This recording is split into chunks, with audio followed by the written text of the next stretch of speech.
সফর শুরু হয়েছিল এক ছোট্ট গ্রামে। গ্রামের নাম ছিল নুরাবাদ, যেখানে মানুষ সাধারণত নিজের জীবনের জন্য পরিশ্রম করত। কিন্তু কিছু মানুষ ছিল যারা অন্যের ওপর দোষ চাপানো এবং অন্যের সম্পদ দখলের জন্য সর্বদা নতুন উপায় খুঁজত। গ্রামটি পাহাড়ের মাঝে লুকানো থাকায় বাইরের বিশ্বের সাথে যোগাযোগ সীমিত ছিল। গ্রামের প্রান্তে এক ধনী জমিদারের নাম ছিল রউফ। রউফ ছিল স্বভাবের দৃষ্টিতে করুণাময়, কিন্তু তার হৃদয়ে লোভ ও অহংকার চূড়ান্ত পর্যায়ে পৌঁছেছিল। সে মনে করত তার ধন ও ক্ষমতা তাকে যে কোনো অন্যায় কার্য করতে দেবে। রউফ প্রায়ই গ্রামবাসীর সঙ্গে অন্যায় করত, চাকুরদের বেতন দিত না, দরিদ্র কৃষকদের জমি জবরদখল করত এবং গ্রামের ন্যায্য নিয়মকানুনকে উপেক্ষা করত। একদিন গ্রামের প্রান্তে এক সাধারণ মানুষ নাম ইলিয়াস রউফের জমিতে কাজ করতে গিয়েছিল। ইলিয়াস একজন সৎ এবং ভক্তিশীল মানুষ, যিনি প্রতিদিন আল্লাহর প্রতি ভরসা করতেন। তিনি জানতেন, যত বড় অনিয়মই হোক, আল্লাহর বিচার সব সময় সময় মতো আসে। রউফ ইলিয়াসকে ডেকে বলল, তোমার কাজ ভালো না, আজ থেকে তোমাকে অতিরিক্ত শ্রম দিতে হবে, আর যদি তুমি বিরক্ত হও তুমি চলে যাও। ইলিয়াস বিনীতভাবে বলল, স্যার, আমি চেষ্টা করি আমার সাধ্যমতো। আল্লাহ যদি সন্তুষ্ট হন তবে আপনার ওপরও রহমত বর্ষিত হবে। রউফ হেসে বলল, তুমি কি বুঝছো না, এখানে বিচার আমার, আমি চাইলে তোমাকে পিটিয়ে দিতে পারি। ইলিয়াস স্থিরভাবে বলল, মানুষের বিচার সীমিত, কিন্তু আল্লাহর বিচার চিরন্তন। একদিন আপনাকেও সেই বিচার সম্মুখীন হতে হবে। রউফের চোখে ক্রোধের আগুন জ্বলে উঠল, কিন্তু সে কিছু বলতে পারল না, কারণ সে জানত এমন কথায় ইলিয়াসকে দমন করা সহজ নয়। গ্রামের বাকি মানুষরা এই দৃশ্য দেখল এবং ইলিয়াসের সাহস দেখে অবাক হলো। সবাই ভাবল, একজন সাধারণ মানুষ কিভাবে রউফের মতো ধনিক ও শক্তিশালী ব্যক্তির সামনে দাঁড়াতে পারে। দিনগুলো কেটে যাচ্ছিল। রউফ আরও বেশি লোভী হয়ে উঠছিল। সে চাইতো গ্রামে তার ক্ষমতা অপ্রতিরোধ্য হোক। কিন্তু আল্লাহর নিয়ম অনুযায়ী অন্যায় যত বড় হোক, তার ফল অবশ্যই আসে। একদিন রাতের অন্ধকারে রউফের বাড়ির কাছে অদ্ভুত ঘটনা ঘটল। গ্রামে হঠাৎ করে এক অচেনা পুরুষ হাজির হলো। সে কাঁধে একটি লাঠি বহন করছিল।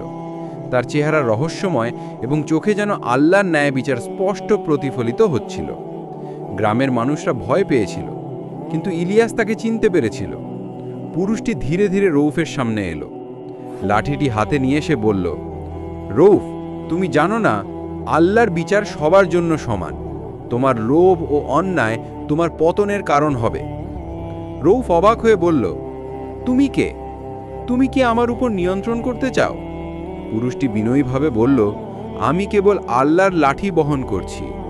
যা কিছু তুমি অন্যায় অর্জন করেছ, তার প্রতিফলন হবে। রউফের হৃদয় ক্রমে ভয় পেতে লাগল। সে বুঝতে পারল তার সমস্ত ক্ষমতা ও ধন অচিরেই বৃথা হবে। ইলিয়াস পাশ থেকে বলল, দেখুন রউফ, আল্লাহর ন্যায় বিচার কেবল পাপীর নয়, সেই ন্যায় যার ওপরও ভরসা রাখে তার জন্যও স্বচ্ছ। তুমি যদি এখনই অনুশোচনা করো, আল্লাহ ক্ষমাশীল। রউফ কিছুক্ষণ চুপচাপ ছিল।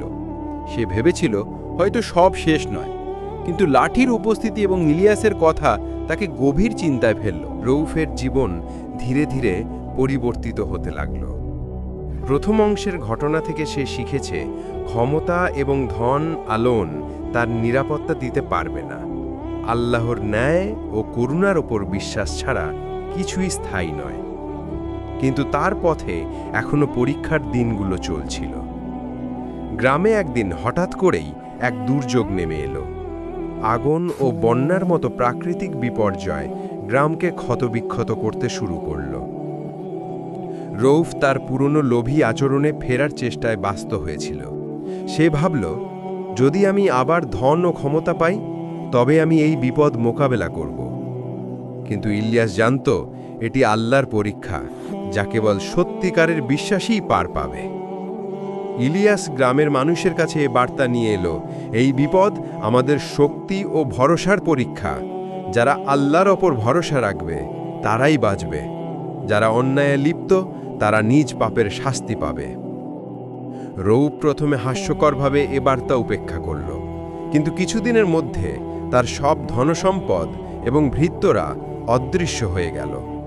আগুনে তার খামার ধ্বংস হল, নদী ভাঙল তার জমি, গ্রামের মানুষ একে একে তার বিরুদ্ধে দাঁড়ালো। একদিন সেই রহস্যময় পুরুষ আবার হাজির হলো। লাঠিটি হাতে নিয়ে সে রউফের সামনে দাঁড়ালো।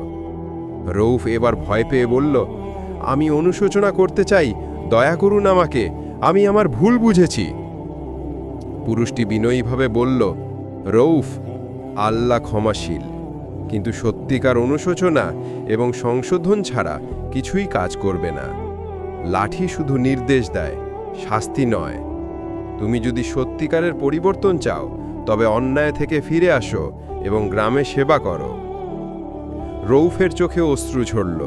সে প্রথমবার সত্যিকারভাবে বুঝল ক্ষমতা এবং লোভ মানুষের ক্ষতি করে, আর আল্লাহর ন্যায় চিরন্তন।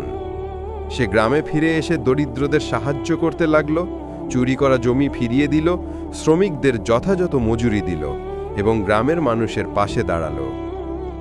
গ্রামের মানুষ প্রথমে অবিশ্বাস করল। তারা ভাবল, এ কি সত্যি রউফ বদলে গেছে? কিন্তু ধীরে ধীরে তার পরিবর্তিত আচরণ সবাইকে আশ্চর্য করল। ইলিয়াস বলল, দেখো, আল্লাহর ন্যায় সর্বদা সমান।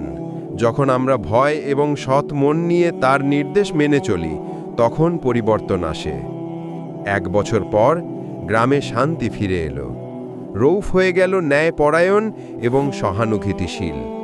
কিন্তু সে কখনো ভুলে যায়নি সেই রহস্যময় পুরুষ এবং তার লাঠি, যা আল্লাহর ন্যায়ের প্রতীক। একদিন ইলিয়াস রউফকে বলল, মনে রেখো, আমাদের জীবনের প্রতিটি পরীক্ষা আল্লাহর দৃষ্টিতে পরীক্ষা।